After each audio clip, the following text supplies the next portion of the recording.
দেখুন, এই জঙ্গি কানেকশন বিষয়টা এটা নতুন কিছু নয়। এটা সিপিএম জমানাতেও বারবার দেখা গেছে, ভারতবর্ষের অন্য রাজ্যেও দেখা যায়। বিষয়টা হচ্ছে, যদি অবৈধ কেউ এই দেশে প্রবেশ করে থাকে তাহলে সেই সীমান্তে সেটা ঠেকানোর দায়িত্ব হচ্ছে কেন্দ্রীয় সরকারের, অমিত শাহ দফতরের, বিএসএফ এর। এখন তারা ঢুকে এই জনবহুল জায়গায় যদি মিশে যায়, তাদেরকে আইডেন্টিফাই করে ধরতেও একটু সময় লাগে। সূত্র নানাভাবে খবর পেয়ে তাও আমাদের পুলিশ তারা কাজ করে সমস্ত। এর আগে কেন্দ্রীয় সরকারের স্বরাষ্ট্র দপ্তরের রাষ্ট্রমন্ত্রী সংসদে রীতিমতো লিখিতভাবে জানিয়েছিলেন যে এই ধরনের সমস্যা, এই জঙ্গি সংগঠন বা কেউ এলো বা কেউ গতিবিধি 14টা রাজ্যে তারা দেখতে পেয়েছেন। 14টা রাজ্যের নাম ছিল। ফলে সীমান্তবর্তী রাজ্য হচ্ছে পশ্চিমবঙ্গ, সীমান্ত পাহারা দেওয়ার দায়িত্ব হচ্ছে বিএসএফ এর। তারা ফেল করছে বা তারা রুখছে না, তো শুধু পশ্চিমবঙ্গকে দায়ী করে তো লাভ নেই। কদিন আগেই একজন ধরা পড়লো, দেখা গেল তার ভুয়ো পাসপোর্ট বা ইত্যাদি সব বানানো হয়েছে দিল্লি থেকে।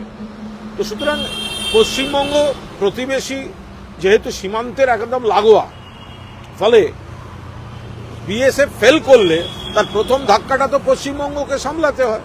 তো সেখানে পুলিশও ভালো কাজ করছে। দিল্লির ভুয়ো পাসপোর্টের শিকড় তো এখন দেখা যাচ্ছে জলপাইগুড়িতে। মাল পুরসভার নথি ব্যবহার করে জাল পাসপোর্ট তৈরির অভিযোগ, পুর কর্তৃপক্ষকে চিঠি দিল সিবিআই। না, এটা বিভিন্ন জায়গাতেই এগুলো হয়ে থাকে। আমরা তো আবার বলছি, যদি কোনো অবৈধ কেউ প্রবেশ করে থাকে, সে তো প্রবেশ করছে সীমান্ত দিয়ে। সীমান্তটা কেন্দ্রীয় সরকারের, বিএসএফ এর দেখার কথা। এবার এসে যদি এত বড় রাজ্য, এত জনবহুল জায়গা, সেখানে আমি অমুকের আত্মীয় তমুকের এই বলে কিছুদিন কাটিয়ে দেয়, সঙ্গে সঙ্গে আইডেন্টিফাই করা তো মুশকিল।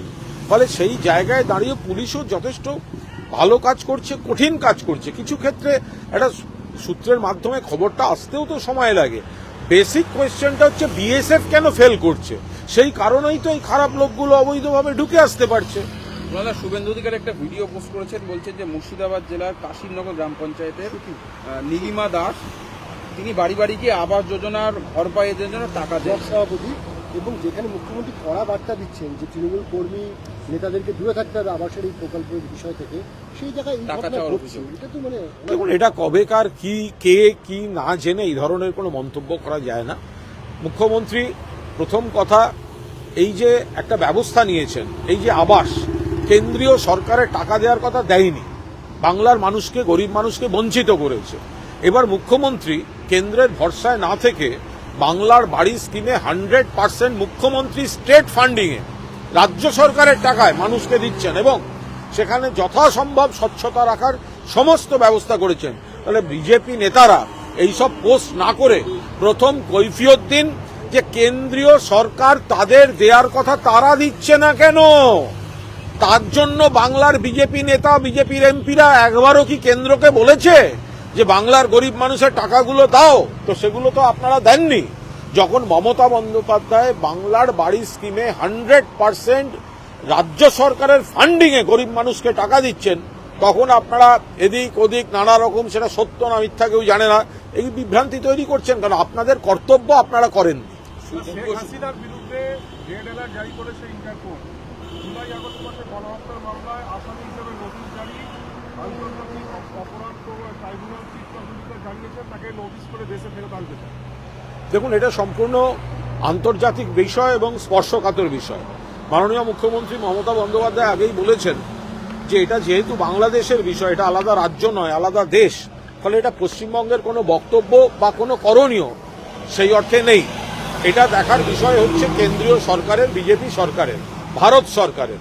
তো ভারত সরকার দেখুক যে বাংলাদেশে এই অস্থিরতা, একের পর এক হিংসাত্মক ঘটনা, একের পর এক হামলার অভিযোগ, একের পর এক প্ররোচনামূলক কথাবার্তা, এমন কি বাংলাদেশকে মঞ্চ করে ভারত বিরোধী শক্তিদের মুভমেন্ট, এগুলো তো কেন্দ্রীয় সরকারের দেখা উচিত। কারণ আমরা নেইবারিং কান্ট্রি, আর বাংলা হচ্ছে আমার নেইবারিং স্টেট ওয়েস্ট বেঙ্গল। ফলে বাংলাদেশে খারাপ কিছু বা উত্তেজনাকর বা প্ররোচনামূলক কিছু হলে তার হ্যাপাটা পশ্চিমবঙ্গে এসে পড়ে। আজকের মিডিয়া, সোশ্যাল মিডিয়ার যুগে ওখান থেকে একটা প্ররোচনামূলক কিছু হলে এখানকার মানুষের আবেগ বিভ্রান্ত হয়।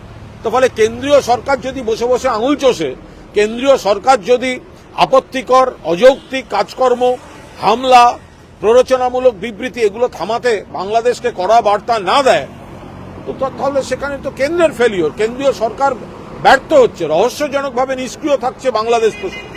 রবিদা আজকে বলেছেন যে তিনি সেদিনকে মাইনরিটিদের শিক্ষার অর্থে তার বক্তব্য পেশ করেছিলেন, কিন্তু দলের তরফে তার বক্তব্যকে বলা হয় যে সেটা তার ব্যক্তিগত মন্তব্য, দল সেই অবস্থানকে সমর্থন করেনি।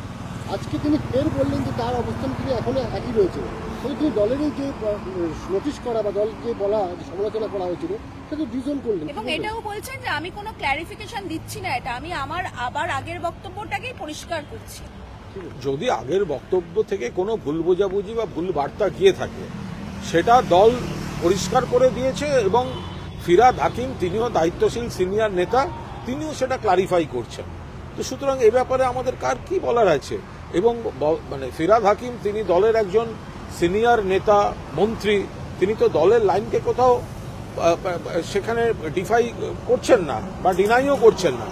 তার কোনো বক্তব্যে যদি কোনো ভুল বোঝাবুঝির প্রেক্ষিত হয়ে থাকে, দল সেখানটায় তার বক্তব্য খুব স্পষ্টভাবে জানিয়ে দিয়েছে, এবং ফিরহাদ হাকিমও তিনি ক্লারিফাই করে দিয়েছেন যাতে আর কোনো ভুল বোঝাবুঝি না হয়।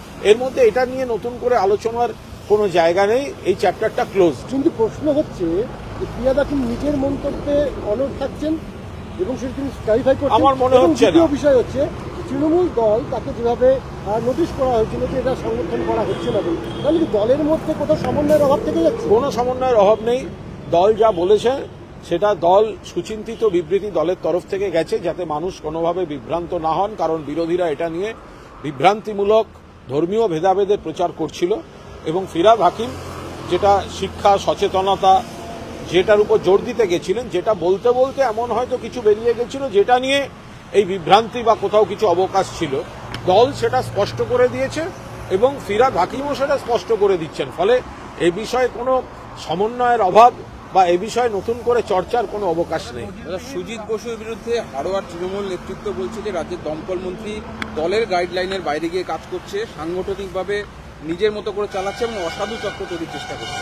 বলতে পারবো না কে কি বলেছেন, কারোর যদি কোনো বক্তব্য থাকে কনসার্ন মন্ত্রী নেতা তার সঙ্গেও কথা বলে নিতে পারেন, আর অন্যান্য জেলা নেতৃত্ব রয়েছেন বা অন্যান্য কনসার্ন নেতৃত্ব রয়েছেন, কথা বলে নিতে পারেন, এ নিয়ে কোনো বাইরে মন্তব্য করবেন না। ভাঙড়ে চক্রবর্তী বলেছেন যে নজিরবিহীন দক্ষিণ 24 পরগনা সম্মেলন, সেখানে নাম প্রত্যাহার করে দিল, 16 থেকে বেড়ে 18 জন হয়েছে, এবং দলের সর্বক্ষণের যুব নেতা তাকে বাদ দেওয়া হয়েছে। এবং এখান থেকে এই প্রশ্ন উঠছে, তবে কি দল রিপ্লেসমেন্ট চায় না? না না, সিপিএম ব্যাপারটা এটা হাস্যকর জায়গায় গিয়ে পৌঁছেছে, ঠিক আছে? ওটা একটা জুরাসিক পার্ক সিনেমার মতো ব্যাপার, কিছু ডাইনোসর ঘোরাফেরা করে, বড় ডাইনোসর ছোট ডাইনোসর, এখন সিপিএম ব্যাপারটা সেরকম। ফলে তাদের কমিটি তাদেরকে বাদ একটা গোষ্ঠীদ্বন্দ্বে দীর্ণ অপ্রাসঙ্গিক একটা